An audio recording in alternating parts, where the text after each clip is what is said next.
Του Χριστού, αδελφοί, θα διαβάσουμε από τη σελίδα 944. Είμαστε στο κεφάλαιο Ήτα και στο εδάφιο 33. Σελίδα λοιπόν 944 κατά Ιωάννη Ευαγγέλιο, κεφάλαιο 8 και εδάφιο 33. Απεκρίθησαν προς αυτόν: σπέρμα του Αβραάμ είμεθα και δεν έγιναμε δούλοι εις ουδένα από ποτέ. Πώς λέγεις ότι θέλετε γίνει ελεύθεροι? Απεκρίθη προς αυτούς ο Ιησούς: αληθώς αληθώς σας λέγω ότι πας ως της πράττει την αμαρτία, δούλος είναι της αμαρτίας. Ο δε δούλος δεν μένει πάντοτε εν τη οικία, ο Υιός μένει πάντοτε. Εάν λοιπόν ο Υιός σας ελευθερώσει, όντως ελεύθεροι θέλετε είστε. Εξεύρω ότι είστε σπέρμα του Αβραάμ, αλλά ζητείτε να με θανατώσετε, διότι ο λόγος ο εμός δεν χωρεί σε εσάς. Εγώ λαλώ ότι ειδών πλησίον του πατρός μου, και εσείς ομοίως κάμετε ότι είδετε πλησίον του πατρός σας. Απεκρίθησαν και είπαν προς αυτόν: ο πατήρ ημών είναι ο Αβραάμ. Λέγει προς αυτούς ο Ιησούς: εάν είστε τέκνα του Αβραάμ, τα έργα του Αβραάμ θέλετε κάνει. Τώρα δεν ζητείτε να με θανατώσετε άνθρωπον ως σας ελάλησα, την αλήθεια την οποία ήκουσα παρά του Θεού. Τούτο ο Αβραάμ δεν έκαμε, σεις κάμνετε τα έργα του πατρός σας. Είπαν λοιπόν προς αυτόν: εμείς δεν εγεννήθημεν εκ πορνείας, έναν πατέρα έχουμε τον Θεόν. Είπε λοιπόν προς αυτούς ο Ιησούς: εάν ο Θεός είναι ο πατήρ σας, ή θέλετε αγαπάει με, διότι εγώ εκ του Θεού εξήλθα και αλλά εκείνος με απέστειλε.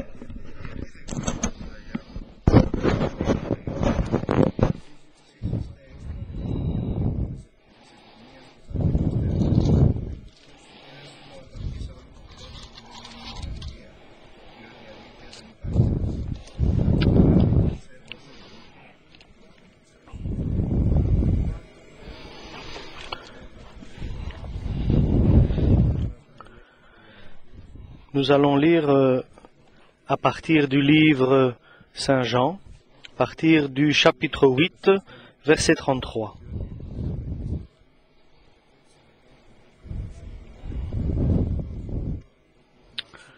Ils lui répondirent, à partir du verset 30. Comme Jésus parlait ainsi, plusieurs crurent en lui. Et il dit aux Juifs qui avaient cru en lui: si vous demeurez dans ma parole, vous êtes vraiment mes disciples. Vous connaîtrez la vérité, et la vérité vous affranchira. Ils leur répondirent: nous sommes la postérité d'Abraham, et nous ne fûmes jamais esclaves de personne. Comment dis-tu, vous deviendrez libres? En vérité, je vous le dis, leur répliqua Jésus, quiconque se livre au péché est esclave du péché. Or, l'esclave ne demeure pas toujours dans la maison. Le Fils y demeure toujours. Si donc le Fils vous affranchit, vous serez réellement libre. Je sais que vous êtes la postérité d'Abraham, mais vous cherchez à me faire mourir, parce que ma parole ne pénètre pas en vous. Je dis ce que j'ai vu chez mon Père, et vous, vous faites ce que vous avez entendu de la part de votre Père. Ils lui répondirent: notre Père, c'est Abraham. Jésus leur dit: si vous étiez enfant d'Abraham, vous feriez les œuvres d'Abraham. Mais maintenant vous cherchez à me faire mourir, moi qui vous ai dit la vérité, que j'ai entendu de Dieu. Cela, Abraham ne l'a pas fait. Vous faites les œuvres de votre père. Ils lui dirent: nous ne sommes pas des enfants illégitimes. Nous avons un seul Père, Dieu. Jésus leur dit: si Dieu était votre Père, vous m'aimeriez, car c'est de Dieu que je suis sorti, et je viens. Amen. Le Christ continue son dialogue avec les hommes qui écoutent sa parole, mais qui n'acceptent pas la volonté de Dieu. En vérité, ils n'acceptent pas ce que Jésus leur dit. Dieu discerne qu'ils ne sont pas libres. Il constate qu'ils ne sont pas libres. Et vous savez comment sérieux est de comprendre si nous sommes vraiment libres. Tous les hommes pensent qu'ils sont libres s'ils font ce qu'ils aiment, ou bien ce qu'ils désirent accomplir. Mais la vraie liberté, ce n'est pas ça. La liberté, ce n'est pas de faire ce que tu veux, Mais la liberté, c'est de ne pas faire ce que tu ne veux pas faire. Libre est celui qui peut faire ce qu'il désire et ce qu'il ne désire pas faire. Par exemple, un homme est libre de boire du vin, mais il s'arrête d'être libre lorsqu'il devient esclave du vin, et il ne peut l'arrêter. Un homme est libre lorsqu'il peut fumer, mais il n'est plus libre lorsqu'il ne peut plus s'arrêter de fumer. Et le diable, il a cette ruse, cette caractéristique pour mettre en esclavage les hommes. Et les défauts des hommes et les vices qu'ils ont, c'est un moment pour les hommes qui, au fur et à mesure, devient quelque chose d'angoissant. Bien sûr, ce qui est difficile, c'est lorsque tu veux te débarrasser de quelque chose et tu n'arrives pas. Par exemple, quelqu'un qui prend des stupéfiants, il croit qu'il est quelqu'un de très important, mais il ne connaît pas la suite. Il a déjà entendu de certains qui prennent et qui sont arrivés dans des situations très difficiles, mais il n'en prend pas compte, il n'en tient pas compte. Et l'homme croit que de lui-même, il peut faire et ne pas faire ce qu'il désire. Notre Seigneur a dit que seulement, sans moi, vous ne pourrez rien accomplir. Et soudain, le Christ vient dans la vie de l'homme avec cette présence remplie de bénédictions, c'est-à-dire remplir l'homme et le transformer.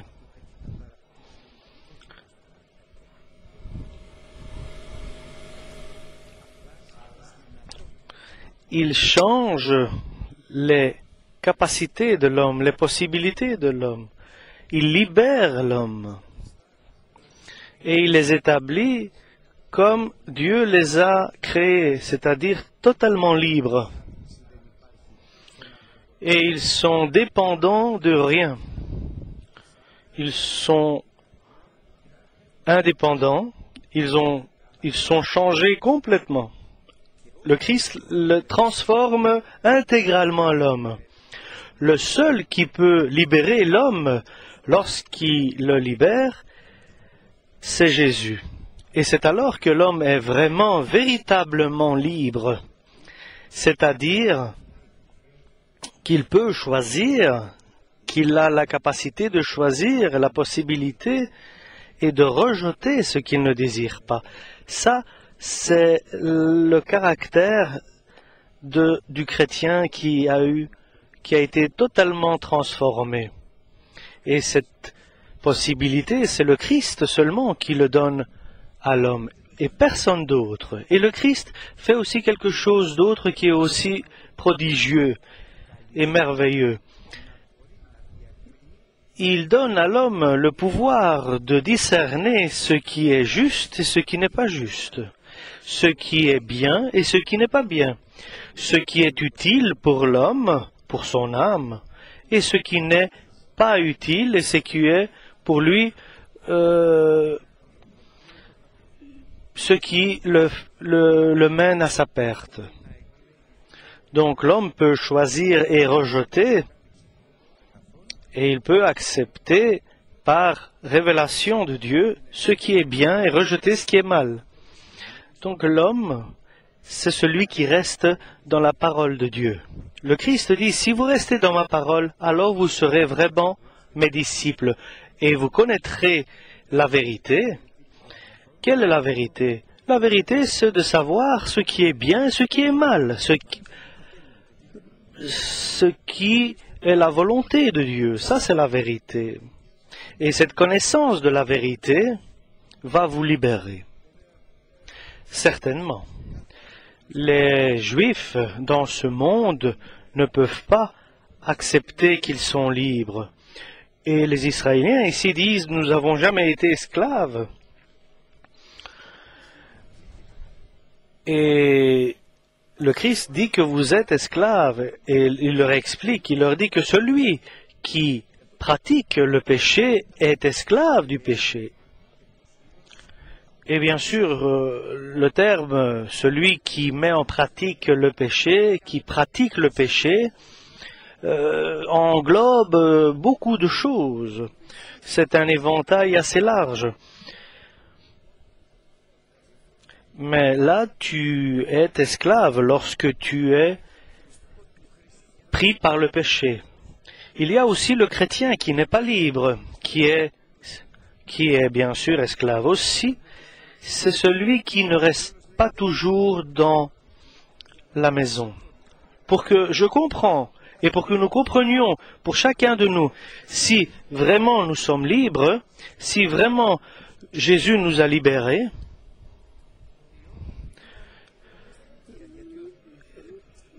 le signe qui nous rend justes, et c'est de rester dans la maison de Dieu. C'est celui qui reste dans la présence de Dieu. Et son habitation est ailleurs, celui qui est esclave. Donc, avec quoi moi je peux juger si quelqu'un reste avec Jésus, est avec Dieu, si l'Église est sa maison? Et ça, je dois reconnaître. Est-ce que je suis passager ou bien est-ce vraiment ma demeure? Est-ce que ma demeure est une demeure passagère dans l'Église ou bien elle est ma demeure principale? Et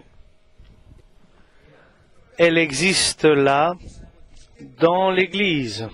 Et si nous sommes présents sous la présence de Dieu, seulement alors nous serons totalement en sécurité et dans la présence de Dieu et dans la bénédiction de Dieu. Lorsque notre demeure est la maison de Dieu, pour que nous comprenions cela plus clairement, cela signifie que là où est Dieu, là je demeure aussi. Et là où je demeure, là est Dieu. Moi, je suis la présence de Dieu, et la présence de Dieu demeure en moi. C'est-à-dire, le royaume de Dieu est en nous, et nous sommes dans le royaume de Dieu. C'est-à-dire, il y a une relation totale de l'homme et de Dieu. Et cette relation entre l'homme et Dieu, qui s'appelle l'amour de Dieu, existe à l'homme avec une condition, c'est qu'il aime le Christ. Il fait appel au nom du Christ. Et l'apôtre Paul crie, « Qui peut nous séparer de l'amour du Très-Haut? Qui peut nous séparer de l'amour de Dieu ?» Et le diable s'efforce de nous séparer de cet amour de Dieu, avec différentes manières, par des attaques, par des provocations, par des tentations, et il essaye de prendre ton cœur de la maison de Dieu, de prendre ton cœur de l'Église de Dieu, de prendre, c'est-à-dire, ton cœur du Christ, avec différentes manières, avec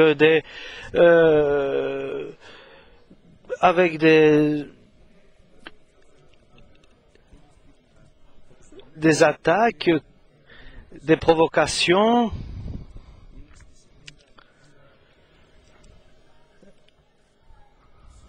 Et nous allons le voir les méthodes du diable pour nous retirer de l'amour de Dieu, pour que notre demeure ne soit pas l'Église du Christ.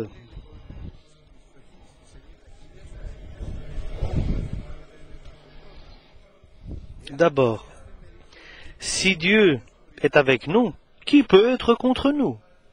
Donc, ce que nous reconnaissons, c'est que quelqu'un sera contre nous, quelqu'un sera notre ennemi, le diable, ses enfants et tous ceux qui sont des esclaves, des membres du diable. Lorsque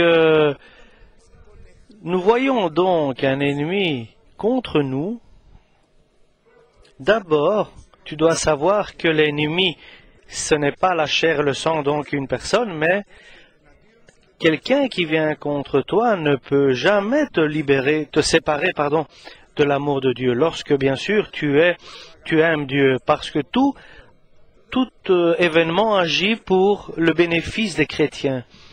Qui va juger, qui va critiquer, condamner les enfants de Dieu? C'est le diable, bien sûr, qui nous critique et qui nous accuse jour et nuit. Et bien sûr, cela ne doit pas nous toucher et nous devons aller encore plus près du Christ lorsque nous sommes accusés du diable. C'est-à-dire que celui qui va en fin de compte nous justifier, c'est Jésus. Et nous savons que les accusations n'ont pas d'effet. Et lorsque quelqu'un nous provoque, Jésus va nous justifier et va nous relever, va nous élever chaque fois que nous sommes dans une telle tentation ou épreuve difficile. Quelqu'un va te condamner, quelqu'un va t'accuser. Ne donne pas d'attention à cela. Oui, il y a des gens qui vont te condamner. Et la condamnation n'est pas quelque chose de simple. C'est une décision ferme. Et tu sais ce que veut dire que dans son cœur, ton père te condamne, ou ta mère, ou ton fils, ou ta fille te condamne. Et nous avons terminé, nous n'avons aucune relation entre nous. Et celui qui va te condamner, c'est ton mari, c'est ta femme, c'est tes enfants, c'est celui qui est ton collaborateur dans ton... voilà, nous nous séparons, nous parlons plus. Bien sûr, ça c'est une accusation, une condamnation. Si quelqu'un te condamne, celui qui va te défendre, c'est le Christ. Celui qui te justifie et qui t'élève, c'est le Christ. Celui qui te condamne, c'est le diable. N'ayons pas peur des accusations des ennemis et même les condamnations des ennemis et les décisions sans retour. C'est le Christ, par son amour, qui va nous rapprocher toujours plus près du Père. Il est certain, il est évident, à une condition que pour le Christ nous sommes libres, et puisque nous sommes libres, c'est de demeurer dans la présence de Dieu, dans son Église, dans l'amour de Dieu. Ça, c'est notre décision. Et le Christ va mettre de la douleur, des souffrances, et le diable va soulever ces sensations en nous.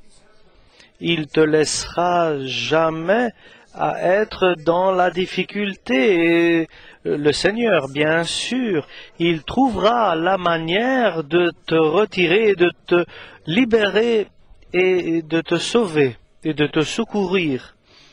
Celui qui rabaisse sa personne, le Seigneur va le relever, va l'élever. Je peux peut-être rester dans la présence de Dieu et être libre et avoir choisi comme demeure la maison de Dieu. Mais si je ne suis pas dans l'humilité, je ne trouverai pas grâce devant les yeux de Dieu pour que sa parole agisse dans ma vie. Donc, une condition indispensable, c'est d'avoir un cœur doux, simple, rempli d'humilité et de piété.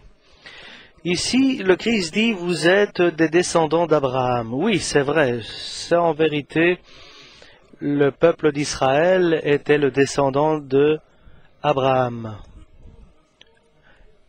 par les promesses qu'il lui avait données.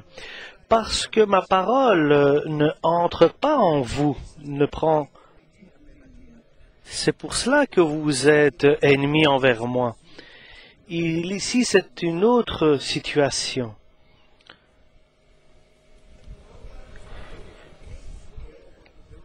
Si une personne a la parole de Dieu richement en lui, cette parole agit. Et elle agit pour le salut. Définitivement, elle agit très fort, cette parole. Mais il y a des moments lorsque la parole ne peut pas être entrée dans l'homme, alors cette personne se relève et vient contre. Et lorsque la parole de Dieu ne peut pas entrer dans notre cœur, alors là, nous nous fâchons, nous nous mettons en colère avec, comme Jonas, qui s'est mis en colère. Pourquoi s'est-il mis en colère? Parce que la volonté de Dieu, le projet de Dieu, n'était pas entré dans le cœur, n'avait pas été accepté par le cœur de Jonas. Lorsque tu te mets en colère, lorsque tu te fâches, et bien sûr Jonas disait, oui, je suis content de mépriser, d'être méprisé. Oui, et bien sûr, Jonas donnait des explications logiques, des justificatifs logiques, selon son avis, son opinion. Mais il y avait un problème, les explications de Jonas, c'est qu'ils étaient différents de la volonté de Dieu. Oui, bien sûr, il avait une certaine logique, Jonas, en disant cela, que ces personnes-là se soient trouvées innocents devant Dieu. Mais il ne savait pas que Dieu aime aussi ses ennemis. Il faut aimer les ennemis. Mais nous ne sommes pas justifiés de ne pas comprendre que Dieu aime ses ennemis. Et lorsqu'il nous dit d'aimer nos ennemis. Et Dieu a de bons projets pour nos ennemis aussi. Il n'est pas bon de se mettre en colère et avec ton ennemi. Et cette parole, alors, ne peut pas entrer en toi parce que tu ne l'acceptes pas. Et alors, tu te mets en colère et cette parole n'est pas acceptée par le cœur.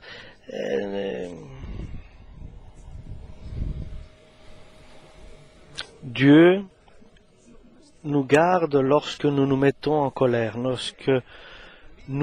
c'est alors que nous partons de la vérité, nous partons de la liberté, nous partons de la présence de Dieu, nous perdons l'amour de Dieu et nous nous séparons de l'amour de Dieu.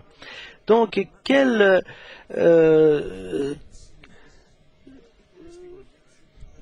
défense nous donne le Seigneur dans cette situation?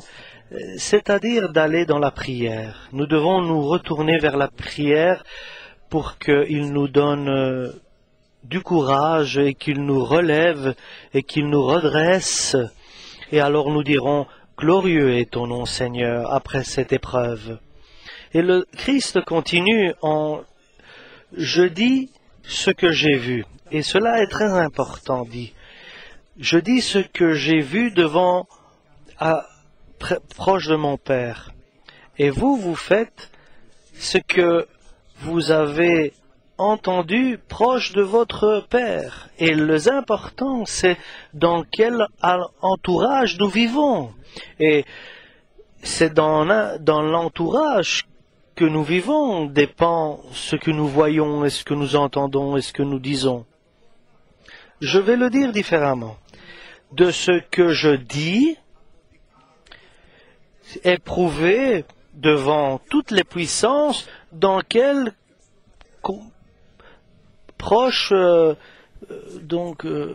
dans quelle maison j'habite, dans quel endroit je vis, dans quel entourage je suis. Et si j'ai des pensées rusées, et je me mets en colère, et beaucoup d'amertume et de colère et de mensonges, alors j'ai été influencé par l'entourage que j'ai choisi, dans l'entourage où je vis, parce que cet entourage où je vis m'influence. Et Jésus dit, je vous dis ce que j'ai entendu dans l'entourage de mon Père. Et vous, vous avez entendu dans ce que vous dites dans l'entourage de votre Père. Et toi et moi, d'où entends-tu ce que tu dis? Est-ce que ce qui te caractérise, c'est ta patience, c'est ton humilité? Alors c'est du Père que nous avons entendu cela. Alors nous vivons proches de notre Père. Nous vivons à côté, proches de notre Père, parce que nous disons les paroles de notre Père. Donc, ce qui nous entoure nous influence, bien sûr. Et regardons aussi quelle œuvre nous effectuons. Est-ce que nous scandalisons les autres avec nos paroles? Est-ce que nous le blessons avec nos paroles? Est-ce que nous l'humilions? Est-ce que nous le faisons pleurer par nos paroles? Est-ce qu'il a du chagrin à cause de nos paroles? Alors sûrement derrière nous, ce n'est pas Dieu.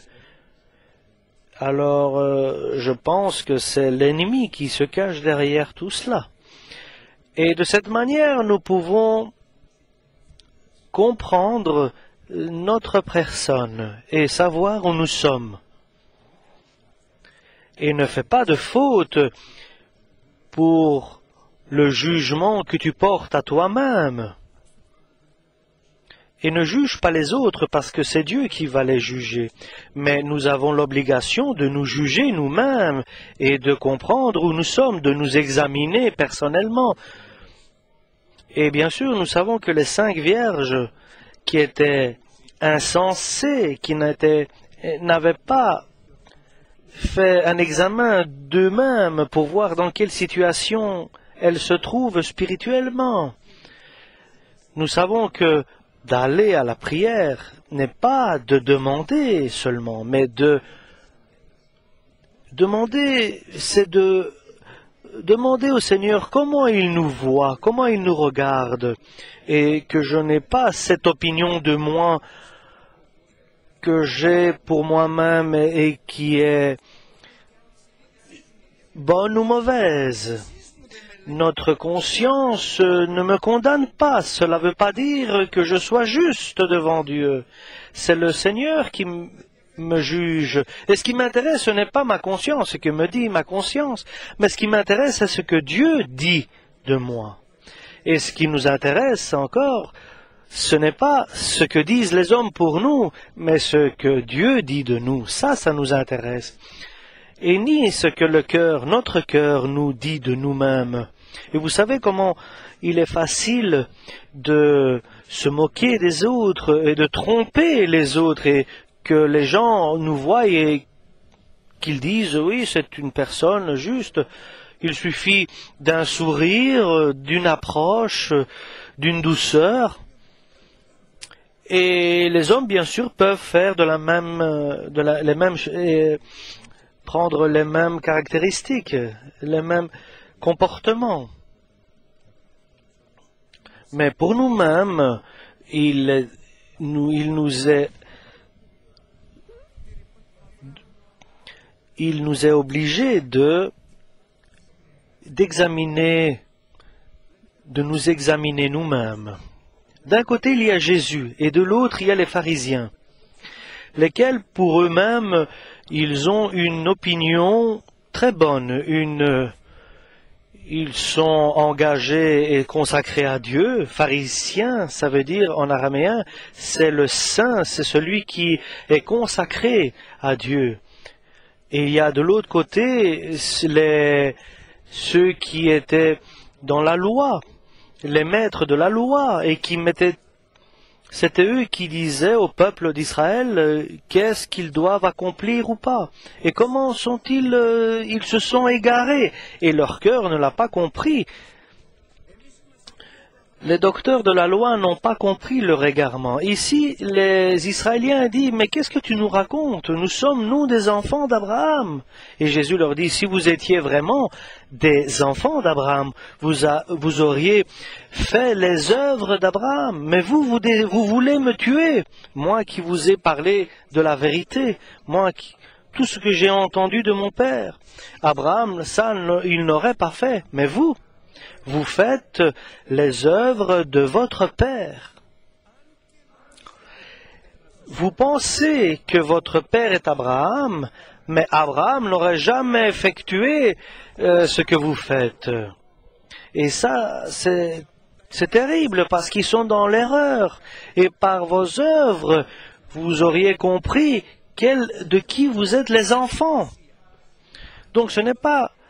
Mais là, Jésus entre dans le fond des hommes. Qui est ton père? Et moi je peux dire, puisque j'ai accepté Jésus-Christ, il m'a été donné un pouvoir de Dieu de devenir enfant de Dieu.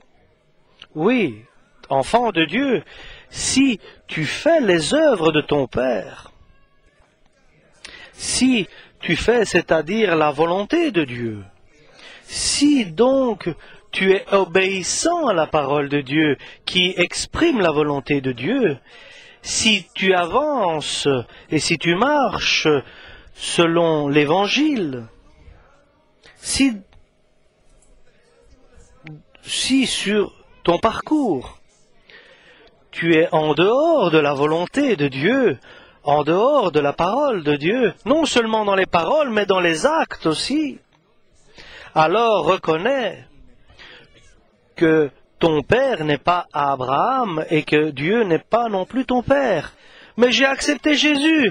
Oui, ceux qui sont guidés par le Saint-Esprit sont en vérité les enfants de Dieu. Ce qui veut dire ceux qui marchent selon l'Esprit de Dieu, ceux qui marchent selon la volonté de Dieu et qui bénéficient dans l'amour de Dieu.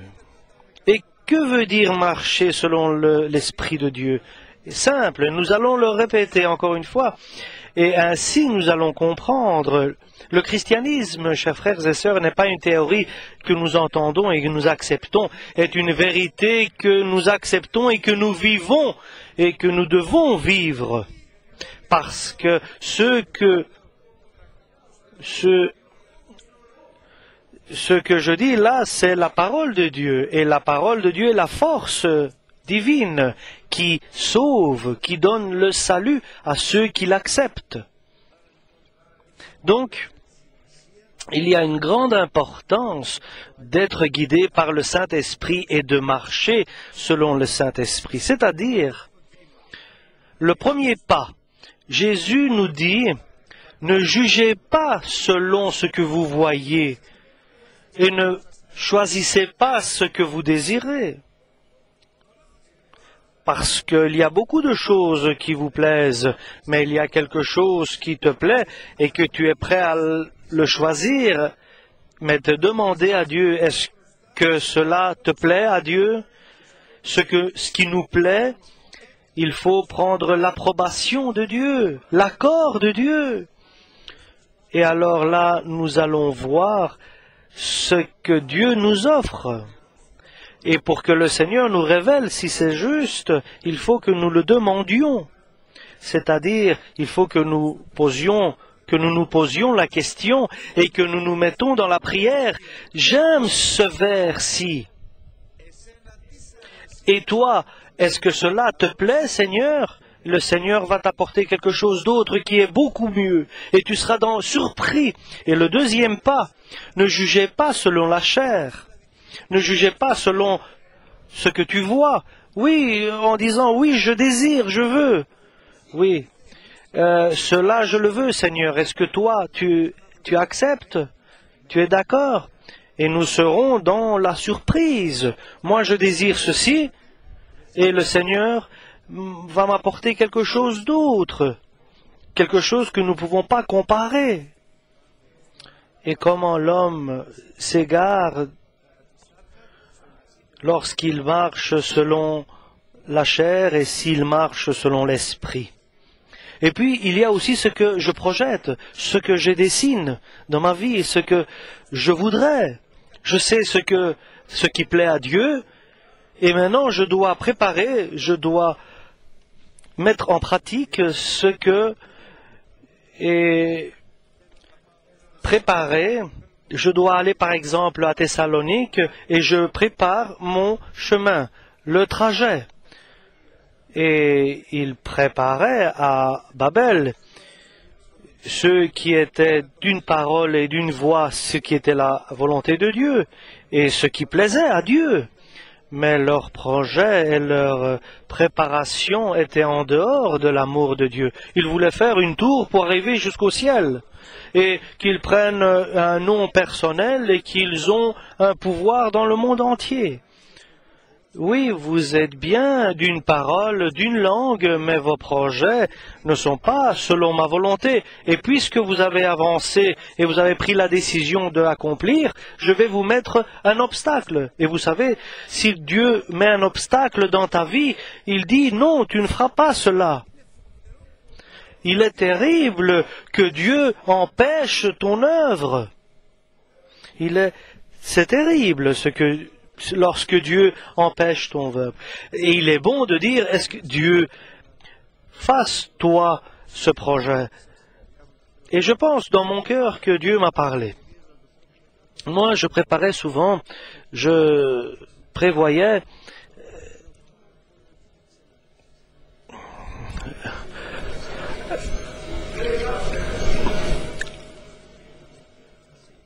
je voudrais que tu me guides, Seigneur, que tu sois mon conducteur, lorsque je voudrais avoir ta voix dans mes préparations, dans mon schéma et dans ma programmation. Et le Seigneur prend plaisir à qu'il guide ta vie, qu'il soit ton conducteur et ton guide. C'est pas à toi à lui donner des ordres, ce qu'il doit accomplir. Et ce n'est pas non plus que tu marches tout seul et lorsque tu te trouves dans des difficultés de demander à Dieu de l'aide. Non, ce n'est pas cela d'être guidé par le Saint-Esprit. Être guidé par le Saint-Esprit, c'est qu'il te donne toujours des ordres et qu'il te guide. Et nous avons arrivé au dessein. Et là, nous devons prendre une décision ferme, et ce n'est pas facile. Quand je vais aller à Thessalonique? Aujourd'hui, demain, après-demain? Je sais que Dieu désire que j'aille, et il m'a aussi préparé le chemin, mais quand? Quand est le temps pour que je dois me déplacer à Thessalonique? Quand je vais pousser le bouton pour que le moteur se mette en marche? J'ai préparé, tout est là. Quand? Et c'est très important, le temps. Le temps et les Américains ont des normes, le timing. Et tout doit commencer par le timing. Donc tout doit être synchronisé. Et qui sait les temps et les heures? C'est le Père seul qui connaît les temps et les moments. Il n'a pas été donné à personne de connaître le temps et les moments. Et ni le Christ, comme un être humain. Est-ce que maintenant je vais ouvrir un magasin ou dans un an? Maintenant, est-ce que je vais fermer maintenant le magasin ou dans un an? Maintenant, je vais commencer un travail ou bien je vais patienter? Ce temps et la décision, seulement le Seigneur peut te la donner. Et les résultats vont être comme le Seigneur le désire. Et puis, il y a l'accomplissement. Il faut que je mette en pratique exactement. Il faut que je mette en pratique ce qui est écrit. Est-ce que je le pourrais l'accomplir? Oui, je peux aller à l'église. Est-ce que je pourrais aller? Ou bien vais-je avoir un accident sur le chemin? Oui, je peux faire ce travail. Laisse-le, je peux. Est-ce que tu pourras effectivement? Nous pensons que nous pouvons accomplir quelque chose et que tout est prêt devant nous. Mais en fait, en fin de compte, est-ce que nous pourrons? Est-ce que le chemin sera ouvert devant nous? Est-ce que quelqu'un aura préparé le chemin pour que je puisse avancer dessus, ou bien il sera rempli de pièges et d'épines? Maintenant, j'ai besoin de l'aide du Christ. Christ, ouvre-moi le chemin.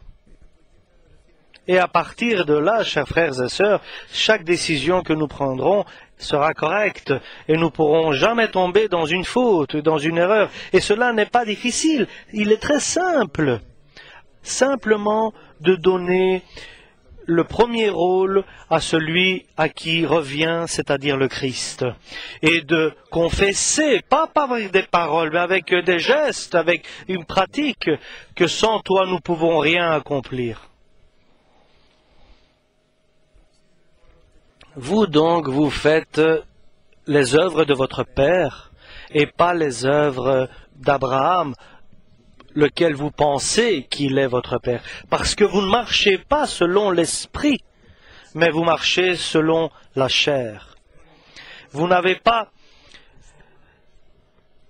la pensée de Jésus, mais vous avez les pensées du diable.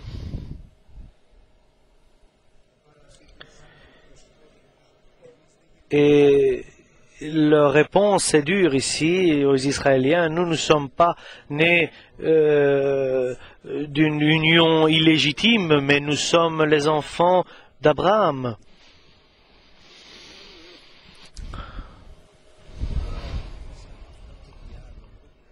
Et dans ce dialogue entre Jésus et les Israéliens, pharisiens et les Juifs, ils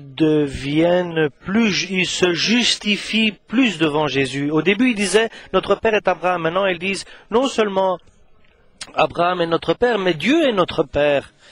Et Jésus a une réponse pour eux et pour nous.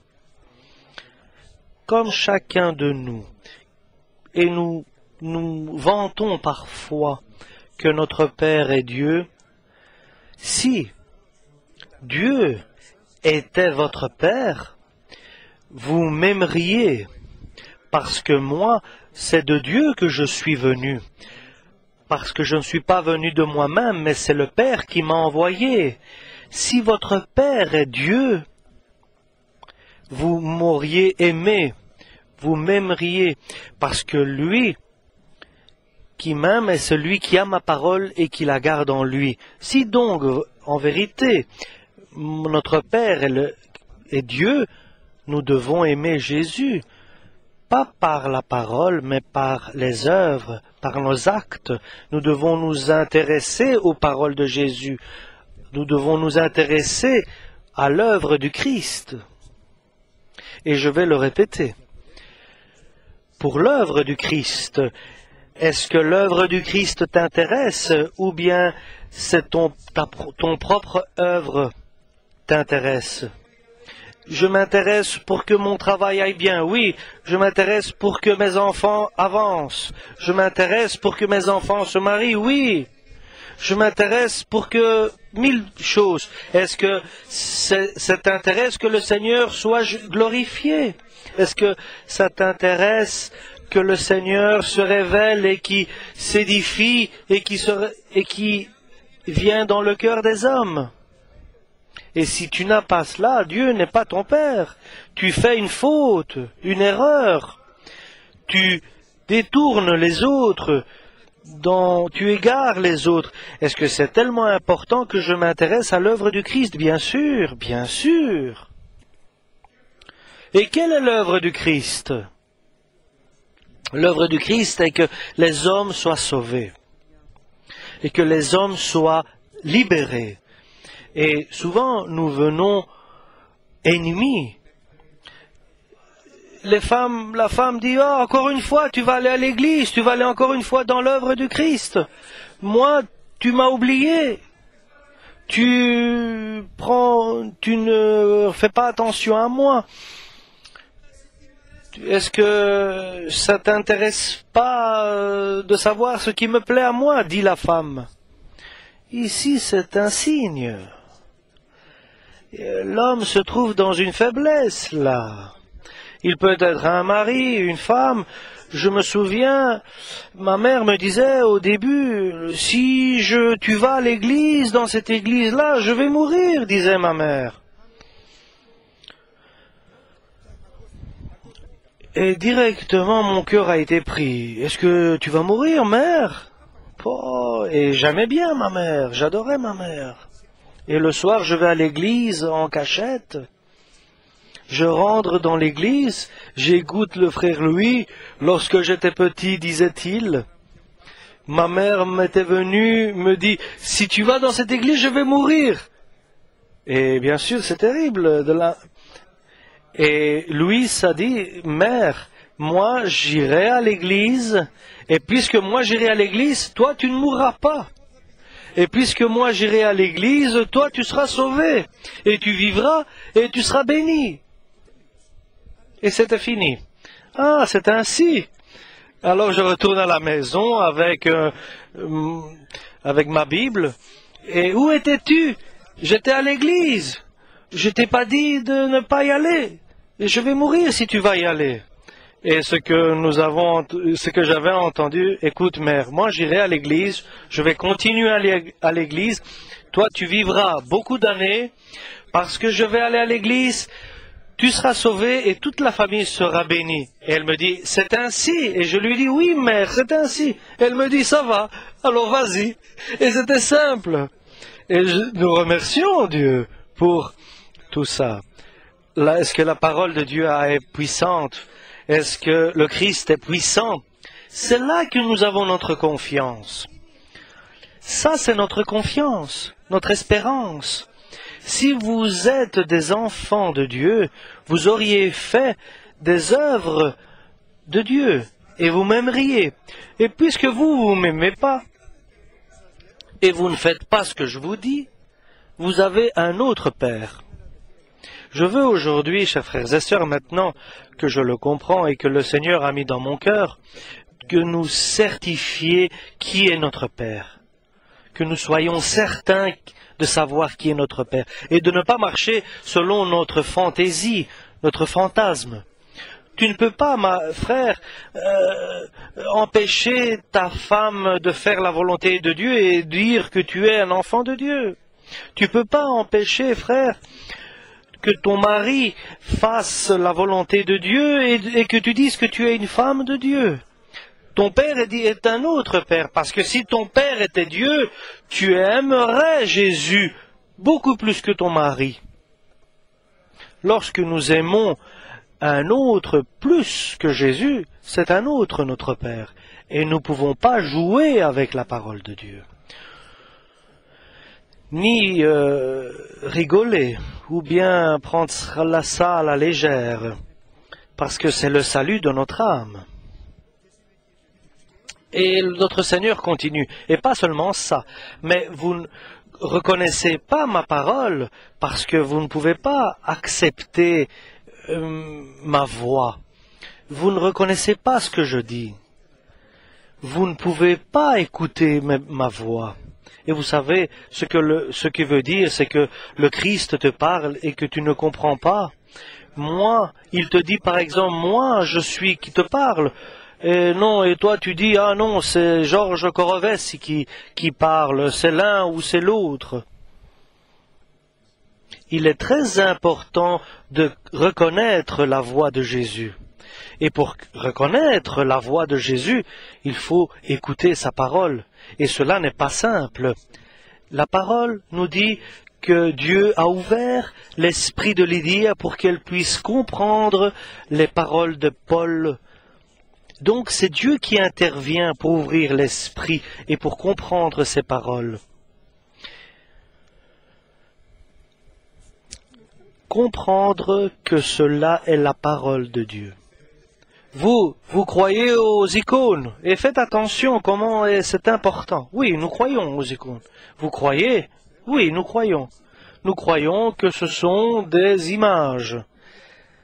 Oui, et bien sûr, il s'est mis en colère. Oui, nous croyons aux images. Oui, ce sont des idoles. Et quoi?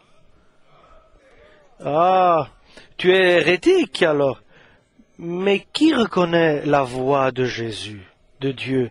Celui qui dit que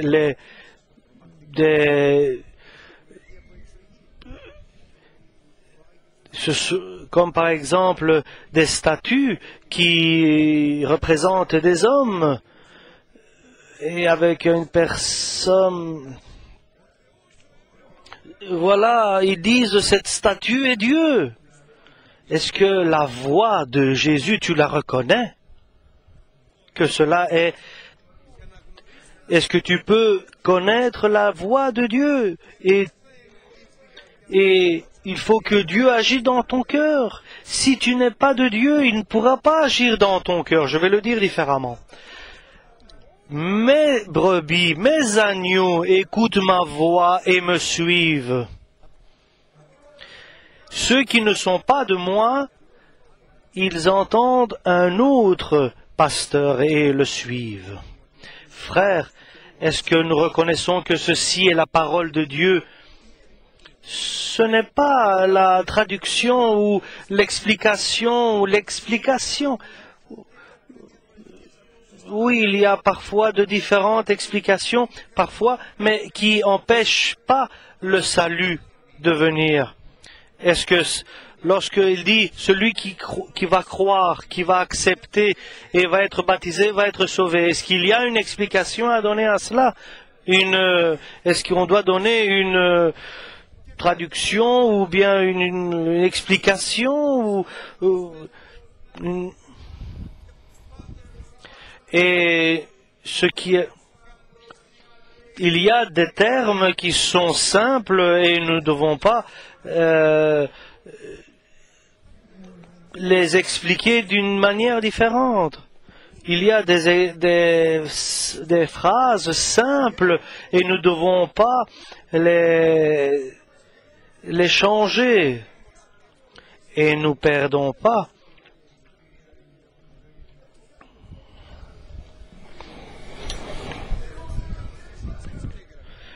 Ici, l'Écriture nous dit il n'y a pas d'autre Messie entre Dieu et l'homme. Jésus-Christ, c'est lui le Messie. Il n'y a pas d'autre Messie. Ça, c'est simple. C'est sa voix. Est-ce que tu peux comprendre cette voix-là?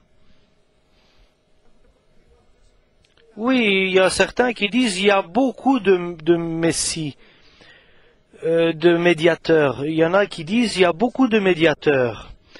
Et explique-moi pourquoi.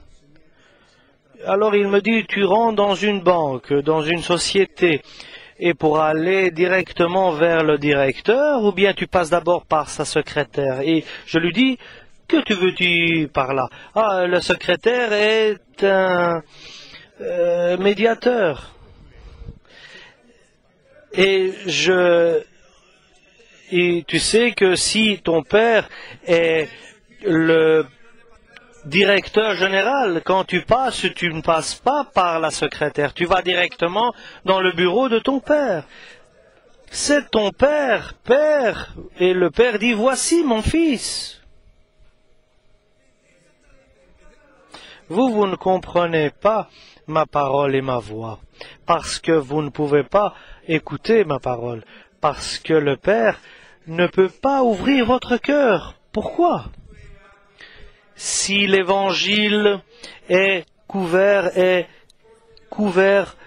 pour qu'il ne puisse pas entrer, il y a un voile qui sépare. Et ce voile existe à ceux qui sont pour la perdition et qui ne peuvent pas écouter ma parole parce qu'ils sont incrédules. Le diable, le prince de ce monde, a aveuglé leur conscience et leur pensée et leur esprit. Et ils ne peuvent pas, pour que nous ne peuvent pas comprendre les paroles divines. C'est-à-dire, ils sont devenus comme une plante, quelque chose d'inerte. Pourquoi? Parce qu'ils sont incrédules.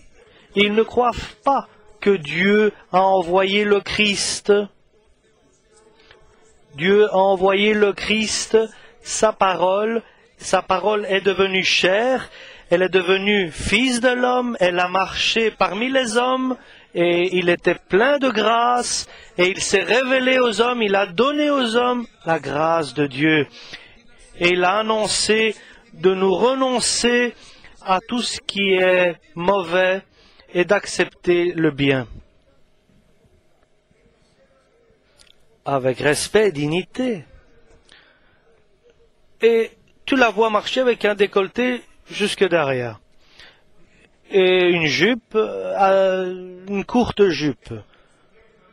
Est-ce que tu ne reconnais pas la voix du Christ qui dit avec une tenue décente et les femmes ne doivent pas s'habiller d'une manière très provocante? Est-ce que cela demande une explication ou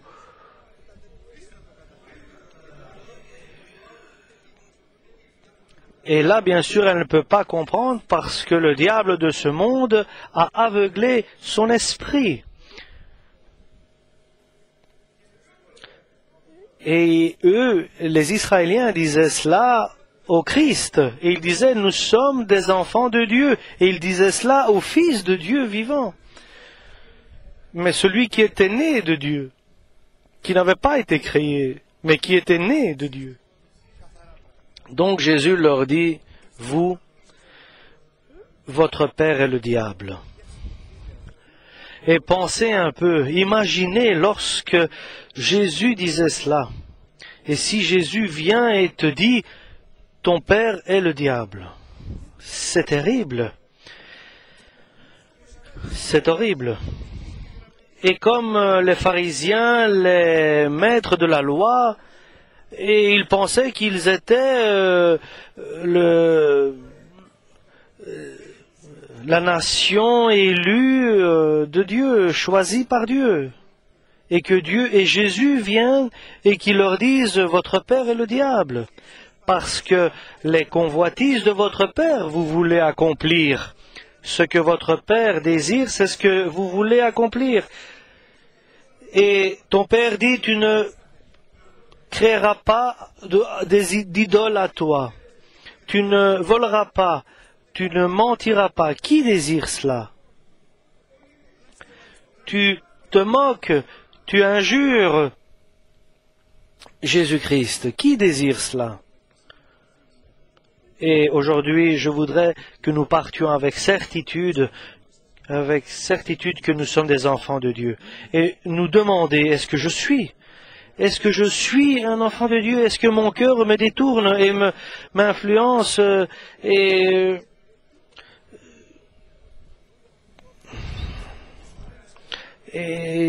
ici, les pharisiens et les Israéliens, les maîtres de la loi, cherchaient la gloire l'un vis-à-vis de l'autre, et ils cherchaient à être élevés parmi les hommes.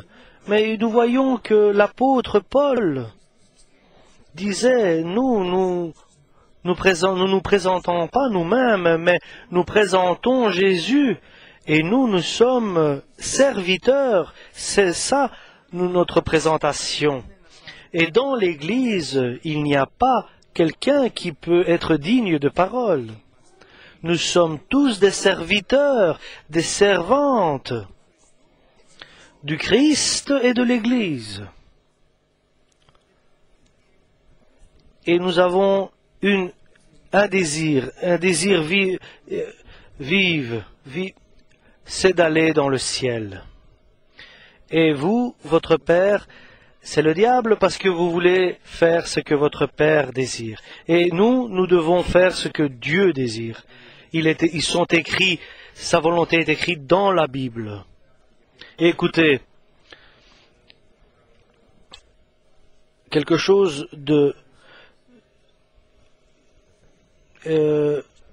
quelqu'un m'a dit, « Ah, ce Dieu que tu crois, et là où tu vas, Dieu vient avec 10 commandements, il te les jette sur la tête, et il te dit, si tu ne les fais pas, il y a l'enfer qui t'attend. Et après, il dit qu'il t'aime.